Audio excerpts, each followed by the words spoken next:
IPS Amit पाठक ने रविवार को एसएसपी गाजियाबाद का पदभार संभाल लिया।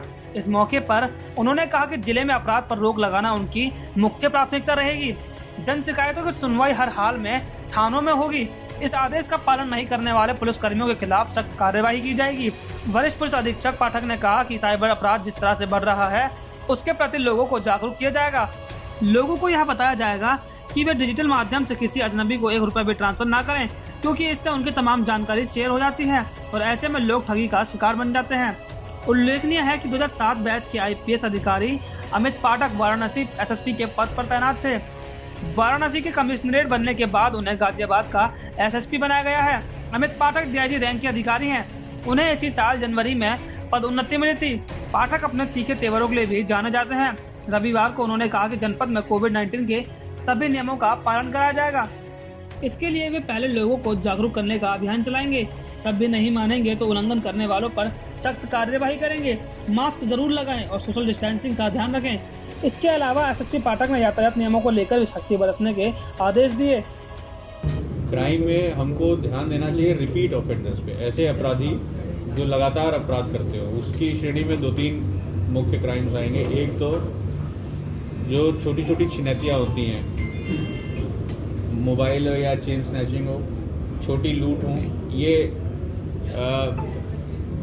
इनको प्राथमिकता से हमको डील करना होगा।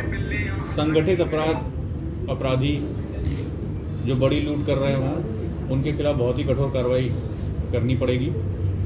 वाहन चोर एक ऐसा ग्रुप है जो रिपीट ऑफेंडर है।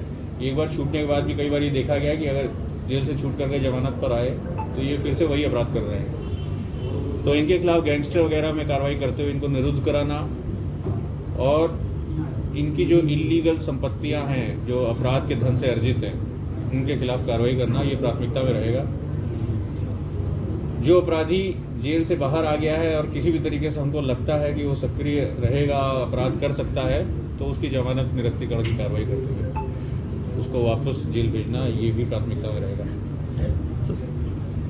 सर, प्राय ऐसा भी देखा गया है कि आप लोग तो यहाँ से ऑर्डर कर देते हैं, आदेश कर देते हैं और थाने या और दूसरे ऑफिसर्स उस पर पूरी तरीके से अमल नहीं करते। वो बेचारा चक्कर काटता। किसी भी प्रकार की कोई आपके यहाँ एप्लीकेशन अगर दी जाती है, आपका ये एक बहुत ही प्रायोरिटी एरिया है जी। जन शिकायतों की सुनवाई थाना लेवल पर हो और लोगों को भटकना ना पड़े जी। इसके लिए थाने लेवल को हमको उस स्तर तक क्रियाशील करना। अगर वो किसी कारण से वहाँ कोई ऐसा कर्मचारी है जो नहीं ध्यान दे रहा है, तो पहले तो उसको समझा बुझा के ट्रेन करना कि भाई कैसे जन शिकायतों को हैंडल करने में आपको किस प्रकार की संवेदनशीलता की जरूरत है जी। लेकिन हर हालत में सुनवाई थाने पर होनी चाहिए, चौकी पर होनी चाहिए। हमारे पास जो आ रहा है उसका स्वागत है, लेकिन हमें खुशी तब होगी जब किसी को हमारे पास भी आने की जरूरत ना पड़े जी जी जी। और थाने लेवल पर उसको सबसे अच्छा रिस्पांस, सबसे अच्छा वो सहयोग मिल जाए। तो इसके लिए बहुत ज्यादा इम्फेसिस रहेगा जी। थाने पर जो शिकायती प्रार्थना पत्र आते हैं, जो थाना तहसील दिवस में प्रार्थना पत्र आते हैं, जो महिला हेल्प डेस्क में जो प्रार्थना पत्र आ रहे हैं जी जी, और जो वरिष्ठ अधिकारियों के संदर्भ है, मान लीजिए कोई मेरे पास आ गया और मैंने उसको थाने को मार्क किया जी, तो थाने को इन शिकायती प्रार्थना पत्रों को डिस्पोजल करना होगा। इसके लिए 2 जगहों पर, 2 स्तर पर फीडबैक सेल बनाए जाएंगे। एक एसएसपी कार्यालय पर, जहां पर जो भी एसएसपी कार्यालय में कंप्लेंट लेकर आ रहा हो उससे एक निश्चित अवधि के बाद पूछा जाएगा कि आपकी प्रॉब्लम सॉल्व हुई कि नहीं हुई। अगर सॉल्व हुई है तो आपके लेवल के संतुष्टि के हिसाब से हुई है कि नहीं, कि आप अभी असंतुष्ट हैं कार्रवाई। बिल्कुल सेम सिस्टम थाना लेवल पर भी किया जाएगा। थाने पर जो भी कंप्लेंट आएगी उससे पलट करके सर एक चीज और देखी गई है कि मान लो किसी थाने में कोई अपराधी है तो वो छोटे स्तर का, परंतु उसके ऊपर अनेक प्रकार की धाराएं लगा दी जाती हैं, या वो बड़े स्तर का परंतु उस पर बहुत छोटे स्तर की धाराएं लगा दी जाती हैं। उस विषय में क्या कहेंगे आप?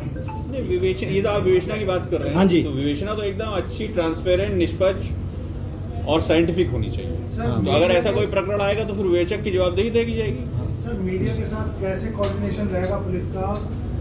बाइट वगैरह की जरूरत होती है, किस तरीके से आप बाइट आपको तुरंत उपलब्ध करा दी जाएगी जो महत्वपूर्ण मैटर होगा जी। नहीं, जैसे कि कई बार घटनाएं होती हैं उस पर किसी अधिकारी के पास बाइट लेकर जाते हैं तो वहाँ बड़ी समस्या आ जाती है कि मीडिया से वो बात नहीं, हमें पता चल उसका स्टेप बाय स्टेप हम निराकरण कर लेंगे। आपको बाइट मिलती रहे इसकी हम व्यवस्था करा देंगे। इसमें कोई दिक्कत नहीं। सोशल मीडिया सेल जो हमारा, उसके माध्यम से भी बाइट आपको उपलब्ध करा दी जाएगी।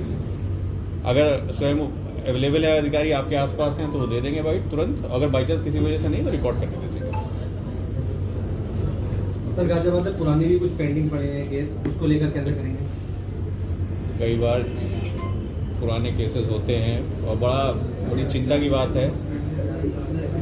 कभी कभी हत्या हो जाती है या कोई गुमशुदा होता है, उसको नहीं ढूंढा जा सकता। उनके परिवार पे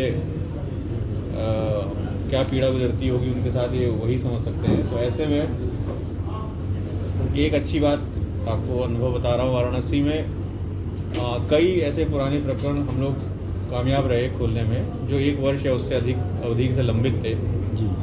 तो ये एक बड़ा संतुष्टि का कारण है। पुलिस में केसेस पेंडिंग रहें तो इसकी चिंता हमें भी बहुत ज़्यादा रहती है और हम भी चाहते हैं उस परिवार को न्याय मिले, या जो व्यक्ति जिसके साथ अपराध हुआ अगर किसी प्रकार का तो उसको न्याय मिले। तो हम बहुत इम्फेसिस रहेगा पुराने केसेस को वर्कआउट करने का और टीमों को लगातार इसके लिए इंस्ट्रक्शन दिए जाएंगे। सर गाजियाबाद की जनता के लिए क्या संदेश होगा?